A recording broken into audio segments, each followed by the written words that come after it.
Everything you know about Star Wars is wrong. In this episode, Anakin does not own vergences in the Force. Choco, why are we talking about this subject?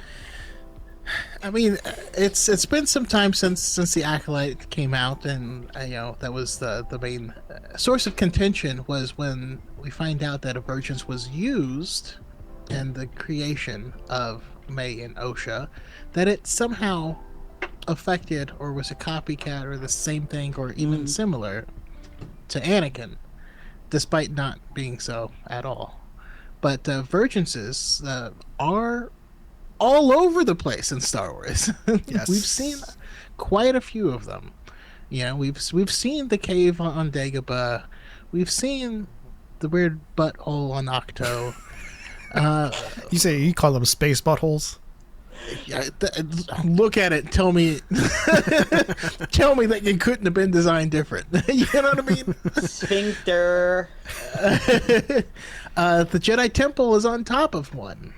And that's a whole thing I would love to explore. But no, Anakin does not own them. He just happens to be one. Yeah. Yes.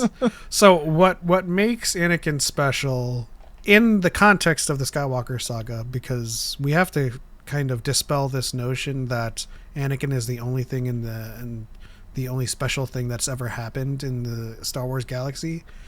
If you go back 25,000 years to the first Jedi, like, are we still looking forward to Anakin as like the prime example of a special person, or like a unique Force sensitive? No, there's hundreds throughout the thousands of years of Star Wars galaxy history. There have been special people, including May and Osha. From Star Wars 2020 issue number 20, locations exist where the Force is more sharply focused, but dangerous these places can be.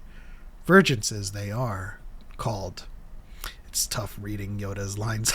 and should not be explored without training and permission. The Jedi Temple on Coruscant has one such. The Living Sea of Gazian, another. Jeddah as well. This one is from the EU, but still very much in continuity. From Kreia, KOTOR 2, there are places in the galaxy strong in the Force, light, dark. They are born in places teeming with life, Brendok, and in places that are filled with death, worlds whose surfaces are graveyards, whose screams echo through the Force. It is possible for war, for men to give birth to such places, to leave wounds on the galaxy itself, which is the vergence on Coruscant that the Sith created, a dark vergence, after the Great War, in raising the Jedi Temple during that war. And the Jedi tried to reverse that and built a new temple on top of it, and they're like, yep, we'll bring it back to the light. Choco mentioned Dagobah. The temple on Ilum is a vergence. Even inside the butthole, we got the mirror cave on Octo. That's a vergence. And the latest one being, of course, Brendok, which again does not cheapen Anakin's uniqueness, because what makes him special is that he is the vergence. It's never been around a person, as Qui-Gon says, or as Mace Windu says, located around a person. I don't know why we always revert to the southern accent with Mace Windu, but it's internalized for me. I'm sorry. If anything, though, it makes Anakin more special. Yes. This untapped raw thing that like everyone's trying to explore, the Jedi are trying to find. That was the only thing powerful enough to create these beings, and then he just is one naturally.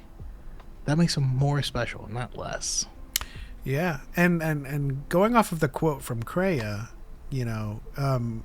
places teeming with life, places filled with death. Brendok, this is now headcanon. Brendok to me signals a vergence created by the hyperspace disaster in death.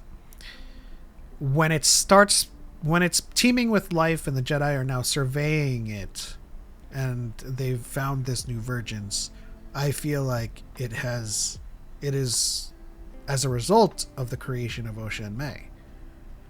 And I think that's when it's teeming with life, right? Because the hyperspace disaster caused this graveyard, and now it's a dark vergence. But the creation of Osha and May could have,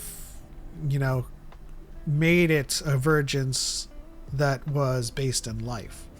And that part of the headcanon is now over, and I shall revert back to regular canon lore. Anakin is special because he is the vergence, but vergences existing out in the galaxy is normal. And people throughout Star Wars history have always used these vergences for extraordinary feats. And funnily enough, to kind of close out this segment, Lothal is also a vergence, and yes, we got to see that whole back half of Rebels was trying to gain and tap into the power of that vergence. Jedi temples are typically built on vergences, so you can always count on that fact. But funnily enough, the visual dictionary for the Rise of Skywalker actually calls the Skywalker saber a vergence. It turned into a vergence because of its vast amounts of history and death. And a lot of people like to say, oh, what about the Youngling Slayer 3? That's why it's a vergence. Now, and this vergence allowed Rey to look into its history through psychometry, but also show her visions of the future. Visions of Kylo Ren, her dyad. And so Vergences is just really a special way of saying the Force is really strong around a certain location or object.